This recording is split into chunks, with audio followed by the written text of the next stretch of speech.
What's up, Gulaman? Alright, update ulit sa ating Paladin dahil ang DP natin 321k na. Di ba, weekly nag-jump ang ating DP ng 10k. Syempre, ang ating HP 219k. At bakit 219 lang? Damage test ulit.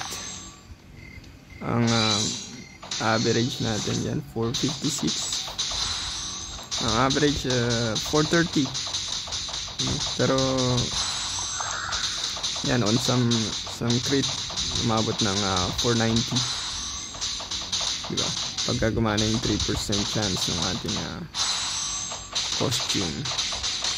Alright, at balik tayo sa stats. Sa stats naman, diba, 59.56% na ang ating P damage bonus. At ang PBE natin ay 1927. Syempre, yung iba dyan, tingnan nyo na lang. At ang max HP natin 148%. Diba, yung ibang paladin or yung ibang player, yung max HP percent nila ay nasa mataas na, no, 200%. Pero ang kanilang flat HP ay mababa, kaya ang kanilang HP output same lang sa atin. 'Di ba? Dapat balanse ang inyong flat HP at max HP percent. Saan ba nakuha ang flat HP? Siyempre, walang iba kundi sa feather. Di ba? Kung high tier ang inyong feather, mataas ang max HP, ang flat HP niya. Di ba? Dito rin, sa feather bonus. At yung iba, sa sigil. Di ba? Kung max level ang inyong sigil, di ba? Level 30 yan. Ang total ng ating kabuuan na sigils ay plus 10k. Yan, plus 10k max HP, flat HP. At tulad ng sabi ko last week, di ba, na P damage ang ina-upgrade ko. Pero hindi ibig sabihin nun na P damage na rin ang i-upgrade mo. Ikaw, halimbawang bago kang paladin, di ba, mag-focus ka muna sa HP. Paabutin mo muna ang inyong HP ng 200k siguro bago kayo magdagdag ng P damage bonus. Number 1 pa rin na priority ang HP. At pangalawa, syempre, ang P damage para mataas ang ating crit, diba?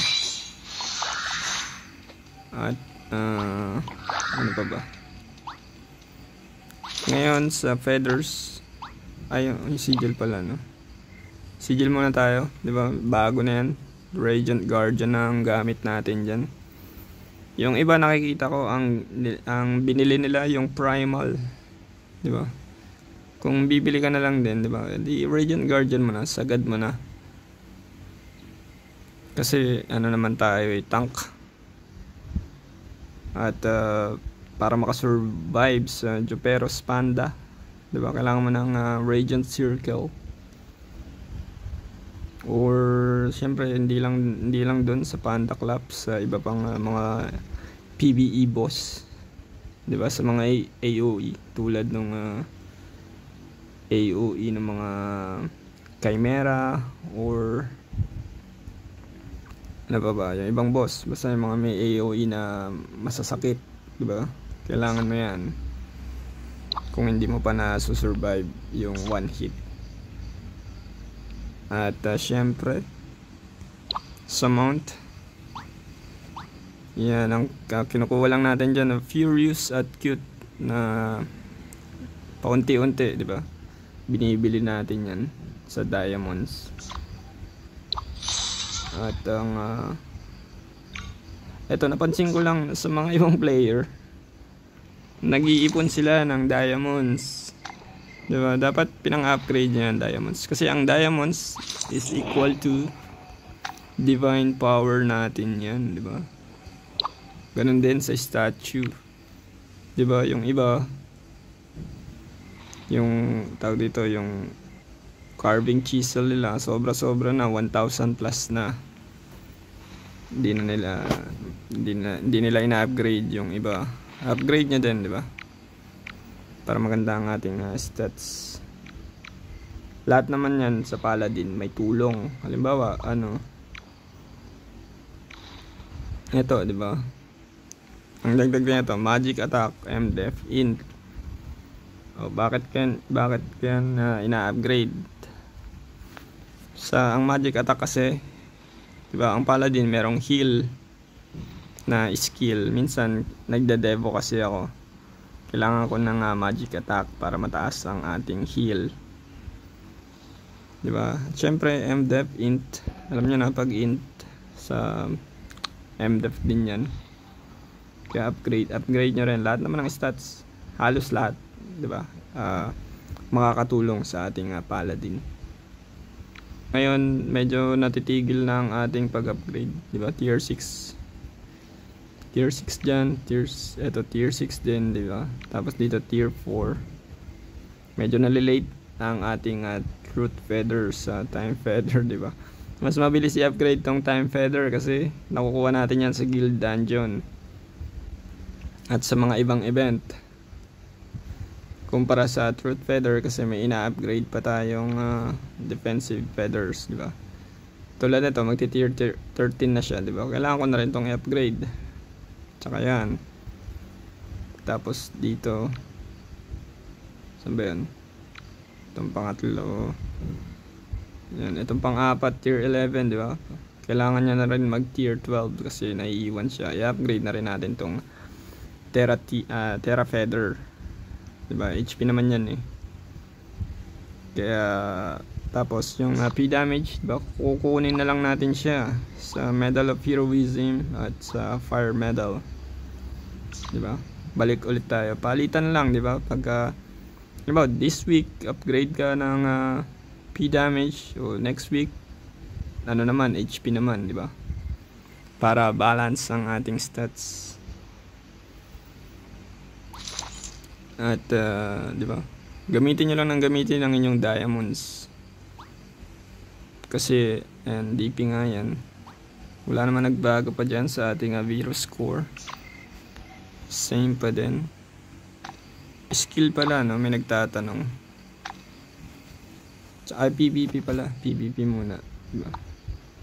Di ba? Ang PvP damage bonus natin 673. Di ba? May nagtatanong, ano yan?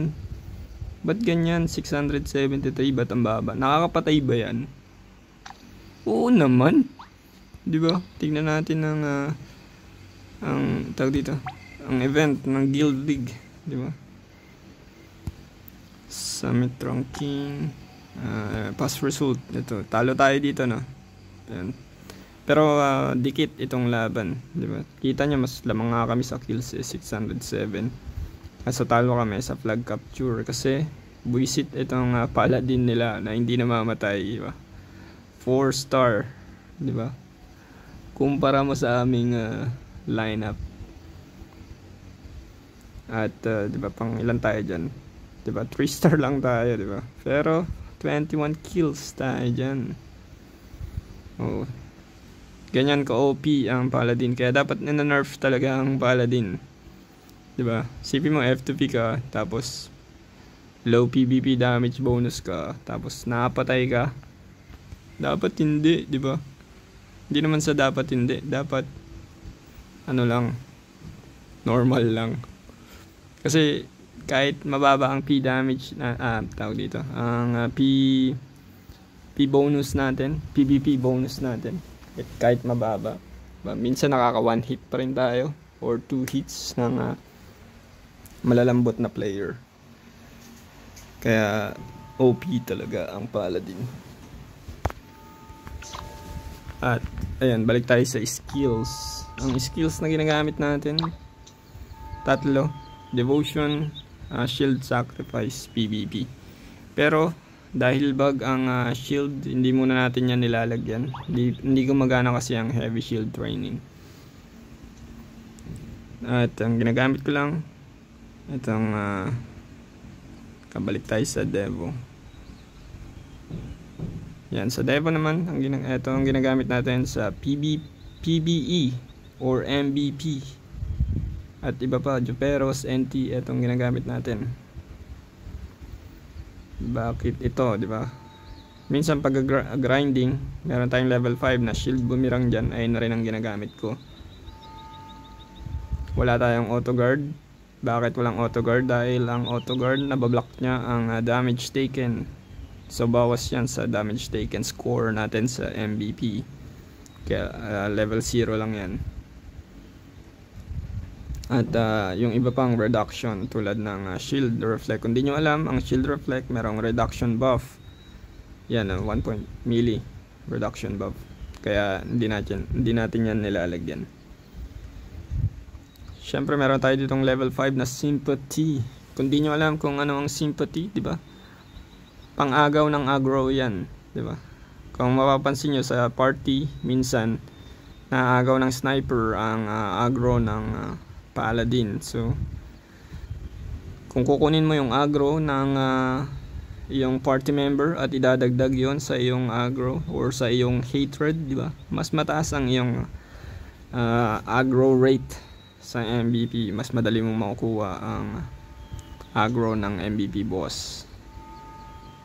At syempre level 4 battle chant, wala ring defending aura. Yun lang, di ba? At sa tawag dito sa ang sympathy, tulad yan sa mga Juperos or NT, pwede mong gamitin ang devotion sa iyong priest para hindi siya maagro ng mga mobs at hindi siya mamatay, di ba? Yung isang ginagamit naman natin, yung sacrifice sa PvP. Yan, same lang, di ba? Pero pwede tanggalin nyo tong sword mastery, lagyan nyo yung magnum break kung kailangan nyo. Pero yan lang, yan ang swordsman natin, same lang. Sa crusader naman, ang protection natin level 3 lang, diba? Tingin ko naman halos pare-parehas lang ang skills ng sacrifice na pang PvP, diba? Nagkakatalo na lang dito sa battle chant kasi kailangan mo yan i-level 2 para sa white aura, at kailangan meron kang isa nabawasan na skill. Tulad sa akin, ang binawasan ko yung defending aura. Yung iba pwede shield reflect, bawasan mo ng isa, or yung auto guard, diba, bawasan mo ng isa, or ano pa bang pwede mong bawasan. Siguro ito, Cavalier Mastery, pwede mong bawasan ng isa. Pero para sa akin, nasa meta kasi tayo ng P damage na melee. Ang defending aura ay range physical damage at